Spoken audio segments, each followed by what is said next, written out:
Do we have enough trained officers to locate, verify, and handle the increasing number of crimes of recent times? That's number 3. Well, that's number 3. If granted, is it a reasonable wish list? No. Okay. Tell me. It does say, do we have enough trained officers to locate, verify, and handle the increasing number of crimes in recent times? Okay. You were right the first time. Okay. You make me as nervous as a cat 9 miles from dirt. I'm right there with you. At the present time, I don't believe we have enough officers adequately trained. It's probably not due to the Sheriff's Department itself. We have to look at the budget as to what the budget is affording the Sheriff's Office to contend with. What officers they do have seem to be trained pretty well. They do their job to the best of their ability. And I'm sure it would serve the county well if we could afford to send them down for SWAT team training, better investigative training, and things like this. But there's a lot of pressure on the sheriff because the county doesn't afford him the money to do this with. That can put you in a pretty tight situation. You have to do the best you can with what you have. And at the present time, they seem to be doing pretty well. There's no doubt that it would serve the community much better if the funds were here. And I'm sure the sheriff would send people down for the training that's necessary to make the county a safer area for people to live, better places to raise their children. But as it is right now, I believe they are doing the best they can, with, as short-handed as they are. And hopefully the money will come forward. Thank you so much.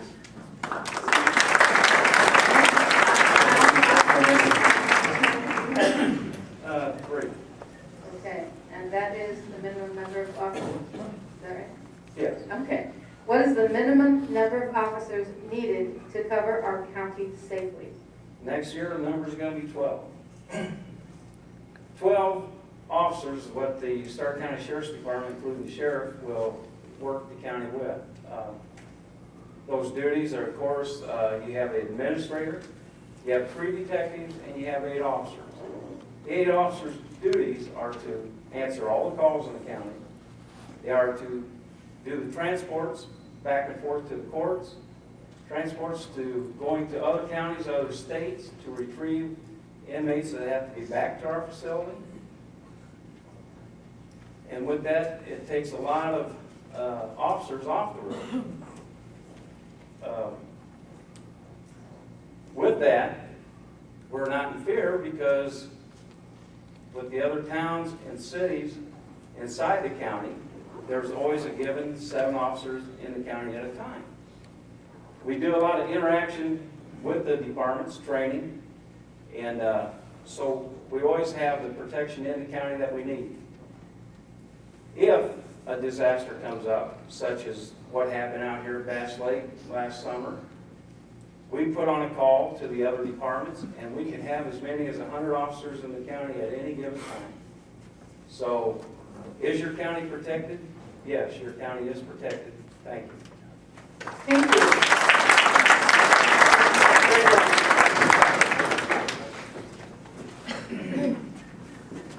And you have the... I got question number 2, but I think it was the wrong question, I'm sure. How much responsibility should the sheriff be held accountable regarding the recent conditions of the jail?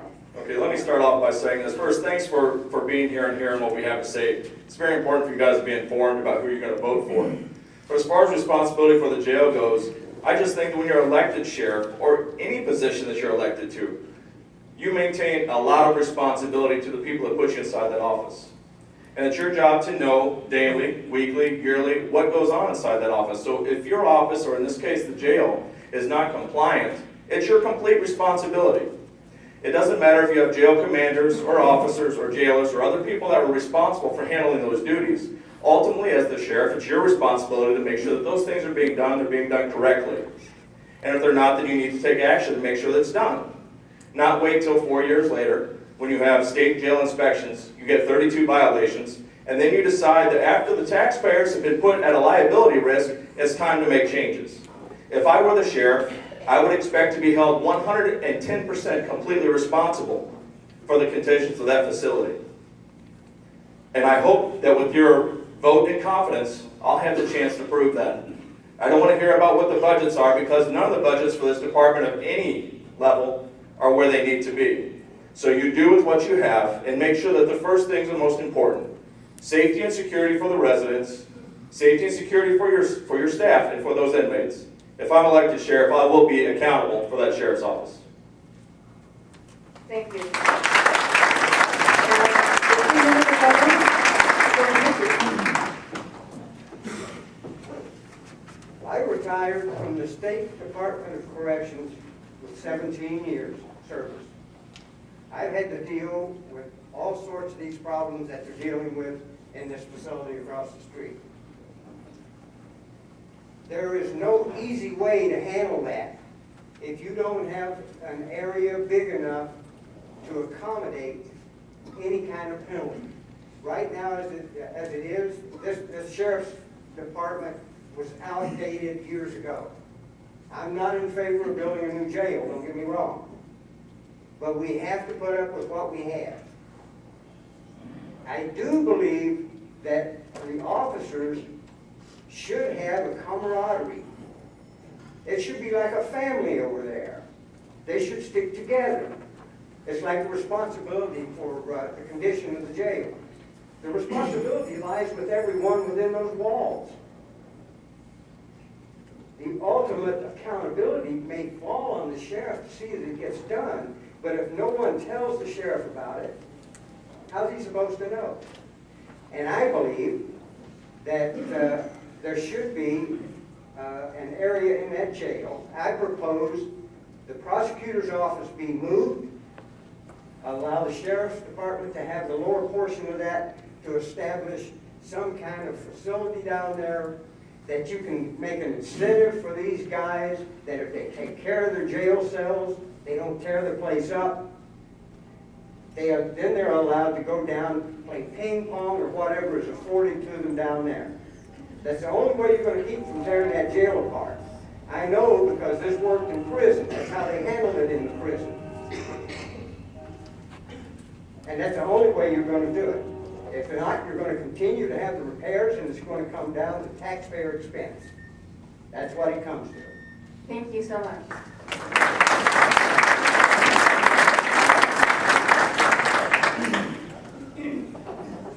I lived in Starke County my whole life. I've never felt as safe as I do now. Starke County is a safe place to live, and I tell you that there's a way of preventing all crimes in Starke County. It's impossible. Wouldn't matter how many officers we have on every street corner, you're going to have crimes. When I started in law enforcement 30 years ago, we didn't average 20 people in the Starke County jail.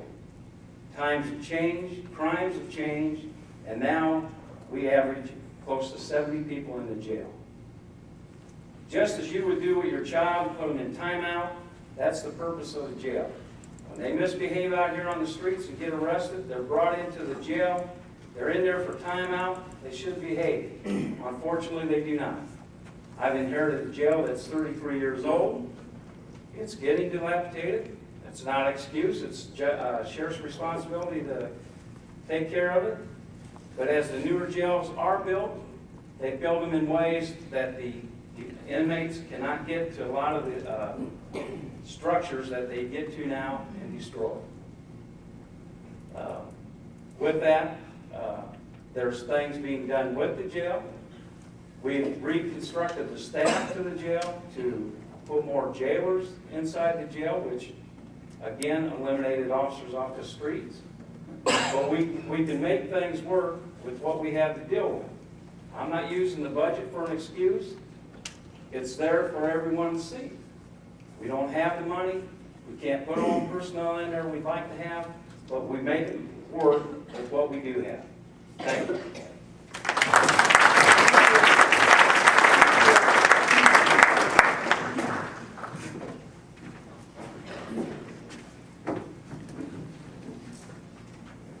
first off, I want to start off by saying my decision to run for this office is purely about our community. It's about facts and statistics. It's not about what I believe, it's about what's known. It's a fact that the FBI says that 1 in 33 people in Starke County be a victim of crime. It's the fact that on the average we have 1 overdose death a month due to drugs and 20 a year due to prescription drugs. It's the fact that our surrounding counties, compared to us, we have a crime rate that's 2 to 3 times higher than all of them. Those are the facts. So we must do anything and everything that we can, from creating new programs, from the sheriff working the road, from his chief deputy working the road, from them standing side by side with what we have, which is great officers here, to bring the best possible programs and the best possible leadership and management to the jail that we can, to make sure that those things do not continue to happen. How do we do that with that budget? I'm not saying it's going to be easy, and I'm not saying the sheriff's job is easy. And I'm saying that with that budget, you need to do everything possible to make sure those things do not happen. If we have 1 death that occurs, if I'm elected as your sheriff due to overdose from drugs, I can guarantee you it won't be because every single day I don't wake up and take that job seriously. It won't be because we as an administration don't do every single thing that we can to make sure that we're safe. So on November 2nd, when it comes down to a vote, I understand there's a lot of experience in policing on this stage. But I also understand that there's got to be a new leadership direction. There's got to be a new dedication to bringing safety and security back to our streets. There's got to be a dedication to working within the schools to make the kids safer. There has to be somebody that believes in a new direction for Starke County, a new direction for leadership, somebody that's going to unite the people as one, not as divided, not based on who you are, what you are, where you go, or how much money you have, but who you are as individuals. And we all have that right. And I promise you, if you give me that honor to serve as your sheriff, I will work tirelessly every single day to make sure that your houses, your families, your property, and this community is as safe as it can be. Thank you. Thank you. Thank you. Okay, the next candidates that I'd like to come up are the